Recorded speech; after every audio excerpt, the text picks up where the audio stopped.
कहते हैं कि धारी देवी 7 भाइयों की इकलौती बहन थी। बचपन में ही माता पिता के देहांत के बाद सातों भाइयों ने धारी देवी की देखरेख की। वह भी अपने भाइयों की खूब सेवा करती थी। तभी भाइयों को पता चला कि उनकी बहन के ग्रह भाइयों के खराब हैं, तो वो बहन से नफरत करने लगे। जब वह कन्या 13 साल की थी तो उसके 5 भाइयों की मृत्यु हो गई। बचे हुए 2 भाइयों को लगा कि इसी बहन के ग्रहों के कारण भाइयों की मृत्यु हो गई है। फिर उन्होंने रात्रि के समय में कन्या की हत्या कर दी और उसका सिर धड़ से अलग कर दिया। सिर और धड़ को गंगा में बहा दिया। कन्या का सिर बहते हुए दूरधारी गांव में पहुंच गया। प्रातःकाल में नदी किनारे एक व्यक्ति कपड़े धो रहा था। उसे लगा कि एक कन्या डूब रही है। बचाने का प्रयास किया, परंतु पानी बहुत था, इसीलिए पीछे हटा। तभी उस सिर में से आवाज आई कि डर मत, मुझे बचा।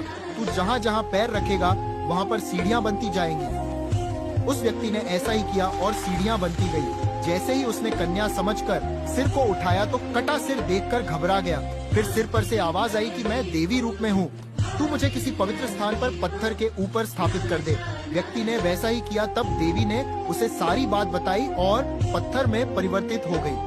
कन्या के शरीर का बाकी हिस्सा काली मठ में है, जहां मैथाना माँ के रूप में सुप्रसिद्ध है। धारी देवी मंदिर उत्तराखंड के पौड़ी गढ़वाल में स्थित है। माँ धारी को उत्तराखंड की रक्षक भी कहा जाता है। धारी देवी मंदिर में कहते हैं कि धारी देवी 7 भाइयों की इकलौती बहन थी।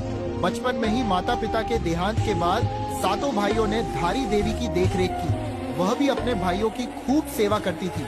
तभी भाइयों को पता चला कि उनकी बहन के ग्रह भाइयों